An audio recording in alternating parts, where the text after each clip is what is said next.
তো আপনার এখানে তো লেখা আছে জুলাই যোদ্ধা, আপনি মুক্তিযোদ্ধাদের আবেদন নিয়ে কিভাবে আসছেন?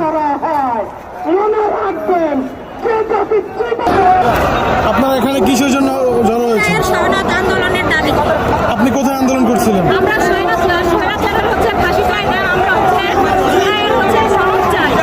আপনি আন্দোলন করছেন কোথায়? আমরা আন্দোলন করছি রাজশাহীতে। আপনার তাকে বলছি রাজশাহী নওগাঁ থেকে। হ্যাঁ, রাজশাহী নওগাঁ থেকে। নওগাঁ আন্দোলন করছেন? আপনি কোন ইউনিভার্সিটির স্টুডেন্ট? আমি স্টুডেন্ট না, আমি একজন গার্মেন্টস শ্রমিক। তো আপনি এখানে কেন আন্দোলন করতে আসছেন? আমি চাকরি করতাম, গাজীপুরে চাকরি করতাম। সেখানে আমি আহত হই। আমার অফিসের নাম হলো অনন্ত ক্যাজুয়াল ওয়্যার।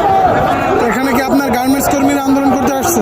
না, গার্মেন্টস কর্মী না। আপনারা জুলাই যোদ্ধাদের ব্যানারে আসছেন কেন? গার্মেন্টস কর্মী থেকে আমি আহত হয়েছি এবং আমি গার্মেন্টস শ্রমিক শুধু না, আরো অন্যান্য বিভিন্ন শ্রেণীর পেশার লোকেরা আহত হয়েছে। তারা এখানে সবাই আমরা সমাবেত হয়েছি আন্দোলনের জুলাই সনদ দাবির আন্দোলনে দাবিতে, জুলাই সনদের দাবিতে।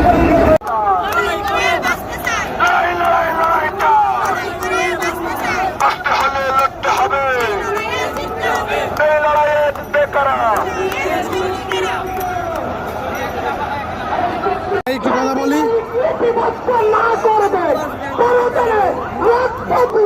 আচ্ছা, আপনারা এখানে কি জন্য আসছেন?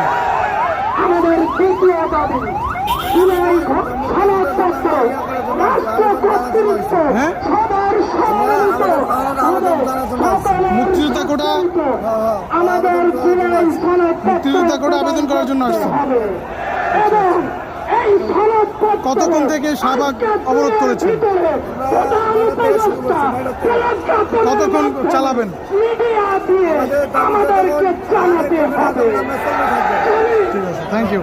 তো আপনার এখানে তো লেখা আছে জুলাই যোদ্ধা, আপনি মুক্তিযোদ্ধাদের আবেদন নিয়ে কিভাবে আসছেন? করা হয় মনে রাখবেন, যে জাতি জীবন দিতে পারে বলেন, নির্ভয় বলেন, সমস্যা নেই। সে জাতি রাষ্ট্র করতে পারে।